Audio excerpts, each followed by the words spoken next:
In our final module, we will explore the engineering behind the Multiscan radar and finish with recommended operating procedures. With auto selected, Multiscan uses two radar sweeps at two different tilt angles to collect the terrain and weather information in front of the aircraft. The resulting weather and ground data is digitized and stored in a temporary memory buffer. Multiscan then utilizes a terrain table that resides in the radar to determine its geographic position and initial tilt angles. The computer then uses this data to draw a conformal line above the terrain. Ground clutter is separated from weather returns by measuring the relative power from a return in each of the two beams. For instance, by measuring the power of this return in the first sweep and comparing it with the power of the return in the second sweep, it is possible to determine if the return is above or below the conformal line. All returns above the line are retained as weather. Returns below the line are rejected as ground clutter. As a result, all the weather above the conformal line is stored in the computer memory. However, in order to prevent unnecessary deviations, only the weather that is in the aircraft flight path is displayed. You'll recall from the first module that this results in a clean screen and adherence to the quiet, dark cockpit philosophy. Thus, only threat weather is displayed. The end result is a ground clutter-free display with weather from the nose of the aircraft out to 320 nautical miles. There are a number of subsystems that support the radar operation.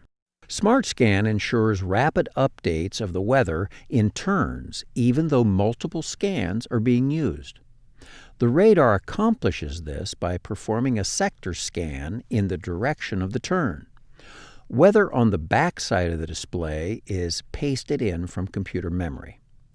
In this example, the aircraft is in a 45-degree turn, and you can see that the black wedge that indicates no information is negligible.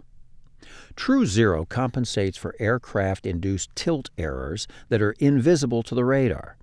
Multiscan scans in front of the aircraft and compares the returns with its terrain table information. If errors are detected, a 3-axis trim correction is made and stored in the computer's memory. If a new RT is installed, the aircraft must be level and 17,000 feet above terrain as opposed to water for True Zero to engage. Note that ground clutter may be visible on the display before True Zero engages. Multiscan has several features that are designed to prevent unintended thunderstorm top penetration.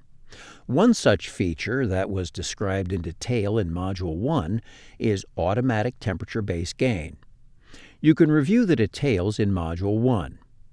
Remember that manual max gain and auto cal gain are very similar in appearance. While in auto, increasing gain above cal may result in unnecessary deviation. Overflight protection is yet another feature designed to prevent inadvertent thunderstorm top penetration. Details of this feature were discussed in Module 2.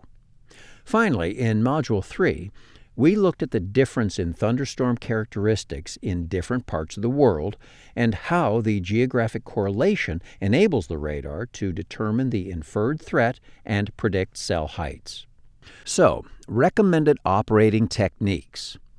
We recommend that the radar be operated in auto, cal gain, and weather plus turb. However, due to the fact that the radar does not display weather below the aircraft flight path, an acceptable operating technique is, just prior to top of descent, manual may be selected and tilt adjusted to examine the aircraft descent flight path. Auto can then be re-engaged.